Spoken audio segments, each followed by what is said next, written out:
विनती करूंगा सुशील पासी जी उत्तर प्रदेश से आए और अपनी बात रखे। सभी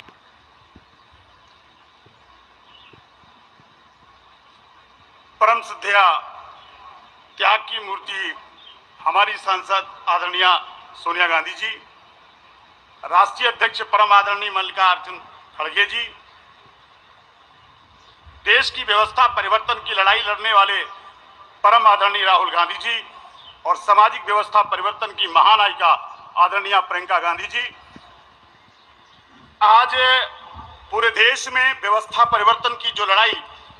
कांग्रेस ने जो देश में दिखाने का काम किया है, मैं उत्तर प्रदेश पे होने के नाते मैं ये बात कहने के लिए आया हूं कि राजनीतिक व्यवस्था परिवर्तन चूंकि आपने किया है, आपने विरासत दी है। आज दलितों और पिछड़ों आदिवासियों को अगर इस देश में संविधान बनाने का मौका परम पूज्य बाबा साहब अम्बेडकर को और मौलाना आजाद और तमाम लोगों को देने का मौका आपने दिया, तो एक ऐसा खूबसूरत संविधान बना और उसके बाद विरासत के रूप में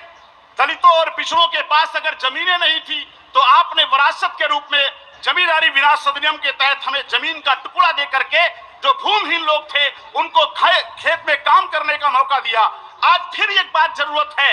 इस देश की सरकारें कहती हैं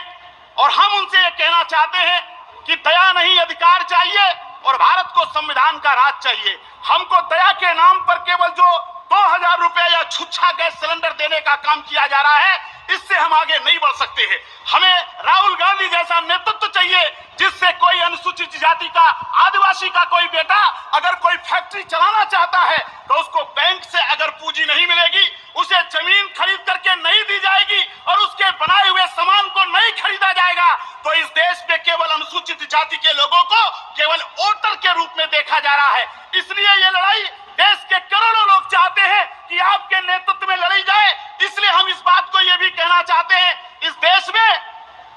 एक और नई व्यवस्था चल रही है, वोट किसी और का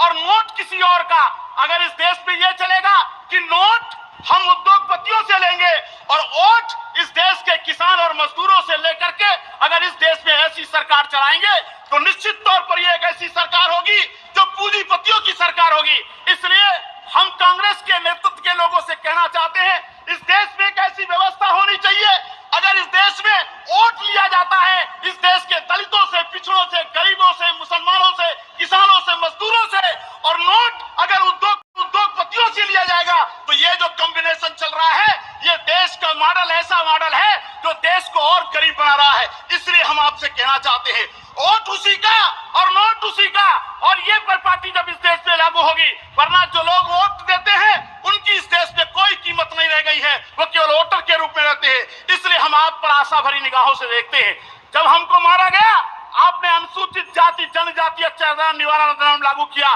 जिससे हमको सुरक्षा मिली है। अब इस देश के गरीब, कमजोर, लाचार और झुग्गी झोपड़ी में रहने वाले आदिवासी दलित अब इस देश में भागीदारी चाहते हैं, और वो भागीदारी राजनीति में भी भागीदारी चाहते हैं, और राजनीति के साथ साथ वो हर व्यवस्था में भागीदारी चाहते थे। वो केवल छुच्छा गैस सिलेंडर नहीं चाहते, वो चाहते हैं कि वो भी उद्योगपति बने, वो चाहते हैं कि इस देश की व्यवस्था में हम भागीदार बने। इन्हीं शब्दों के साथ कि मुझ जैसे एक छोटे से कार्यकर्ता को आदरणीय प्रियंका गांधी जी ने, मुझ जैसे एक गरीब किसान मजदूर के बेटे,